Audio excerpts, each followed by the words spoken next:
Let's go. What you wanna? Let's just go. What you wanna talk about? What's on your mind? What's been on your mind? What's on your heart? What's on your heart? I mean, as of recently, like I've been thinking about this festival I'm trying to plan for next year. You know what I'm saying? Can I play drums? It's actually like, huh? Can you play the drums? I want to play drums. I don't know, man. Probably on my set. No. Everybody else, they're paying me to play drums. Okay, I'm playing drums for everybody. No, I'm playing. I really. No. For real though, like real talk. Like I actually want to see it because man, I'm always like playing that stuff. I don't even get a chance to sit down and enjoy a good concert. Like the origin behind it is actually kind of weird. Like it's a very unthinkable story. I finally decided to kind of like start the planning like maybe 2 weeks ago, and hopefully I'm gunning for next July.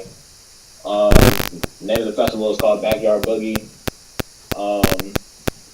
The name came from an album that I love. It's by this artist out of Richmond, Virginia. His name is Sly Anakin, and he did a collab project with this producer. His name is Obla. And the name of the album was called Backyard Boogie, and every single song just has that like block party type of vibe to it. Especially if you're somebody who's like a fan of underground hip hop. So like, that was the album that made me a Fly Anakin fan. So like every time I listen to it, it hits better. It hits home. It ages every single time I listen to it, and I love it. Kudos to you, man. I know. Yeah, shout out to Fly Anakin. Yeah. The origin behind it is actually kind of weird though. It was on Juneteenth. Yeah, we were just talking about this. You want to talk about that? The festival, the records and all that. Yeah, go ahead. Yeah. It was Juneteenth. My cousin had just proposed to his girlfriend. Shout out to them.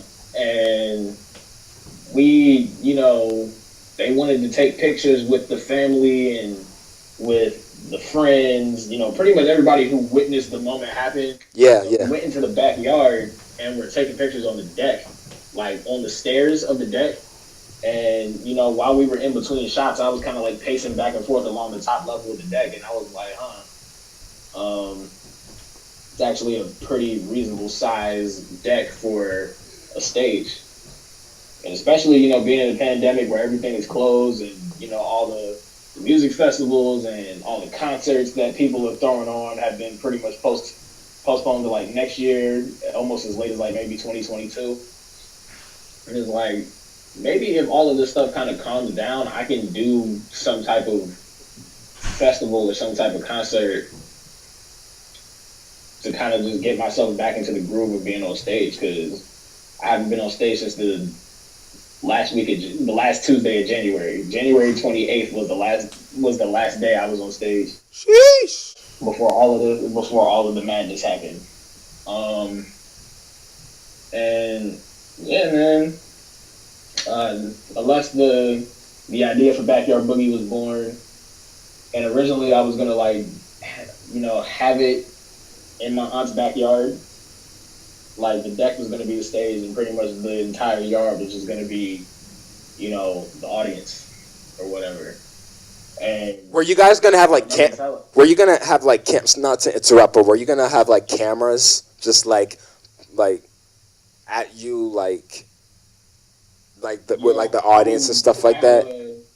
I have some friends that were gonna do the cinematography for me, kind of capture the moment. Yeah. And I'm gonna use them for when we actually do this. And I remember talking to my mom about it, and she was like, what are you gonna do for a venue? Because she brought up a very valid point that my aunt has some very annoying new neighbors that just moved across the street. So if they were to ever file a complaint to the police about noise, then I'm like, oh dang, I can't.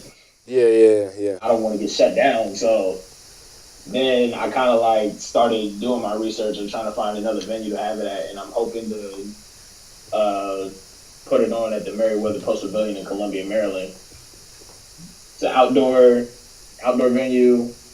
A lot of concerts have been put on there. A lot of Howard County Public Schools. I wanna perform there. I want because I know artists. I wanted to just like have a conference, like a music conference or a music just a collective of musicians, for each day and be like, yo, this artist is coming out, this guy's flying in to do this, and like I'm the host of it, but I'm also like an artist who's performing too. Like I wanted to do that, but it was like Yeah. I need help with that, and I need a team of people. So, you know, I'm praying about that, and there's a lot of other things, similar to what you're doing. Is like I'm trying to get in the works. I'm trying to achieve. So I'm just like, you know what? We just gonna pray this thing out, and hopefully I'll God will make a way out of no way. That's that kind. That's how I'm all about faith. Like for real though. Like people be like, you gotta live in reality and stuff. Yeah, I'm living reality. I'm working. I'm grinding.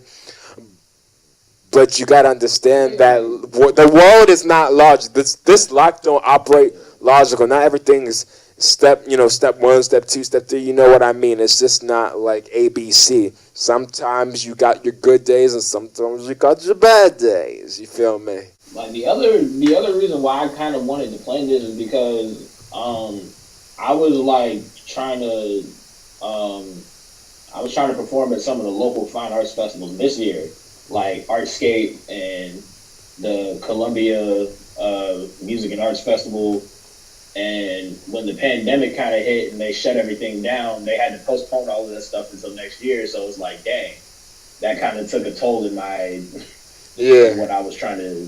It took a toll in my plans, and so I think I just enjoy the festival crowd, like watching, live footage from like Coachella and like Summer Jam and Rolling Loud. Those are hot, yo, for real. Those festival crowds are crazy because it's a giant melting pot of different music fans, like especially if there's artists in the lineup that people may not necessarily listen to or not super familiar with their work.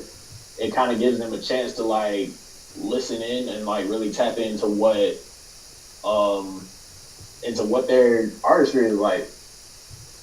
And with Backyard Boogie, I'm kind of like giving the underground kind of a chance to put themselves out there, and literally every single artist that I have in the lineup are probably people that nobody has ever heard of, including myself. So it's just like it's giving a chance of all of these, quote unquote underground artists a chance to kind of like get used to the atmosphere of being on stage and performing in front of people rather than just recording the music and just putting it out to the public, but also seeing them in a totally different light rather than just artists, but also seeing them as performers.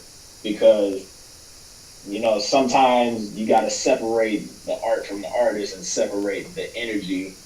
Because, they can make amazing music and make amazing songs and people love it.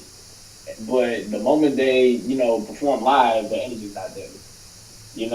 They're not, it's not a call and receive type of situation between audience and artist. And I will say this though, when it comes to actually, seeing the live performance, seeing people who actually, grind and, who can actually present something in their sound to people, it's almost like, okay, this is how I'm going to judge your music. This is how I'm going to judge how the record sounds. Because whatever you present to me, I'm going to say, okay, I'm going to get his record. Because he has the same energy. If he has the same energy in person, he has the same energy in the studio, or even better. So it's just like, let's figure out the performance thing. Let's figure out how we, like, if I can really do this music thing, like not just be in the studio as, the engineer be like, okay, let's do this thing, and yeah, you're busting out rhymes and lines and stuff like that, and singing or rapping or whatever you do, spoken word. But when it comes to an audience, it's almost like, I messed up. Oh, I messed up. You can't, like, you can't do any. There's no redos in performances. It's like, yeah, you gotta elevate past what you're nail used it. to. So like, if anybody who's ever seen footage of me performing at like Golf Ultra Lounge, I kind of like try to match the energy of the room.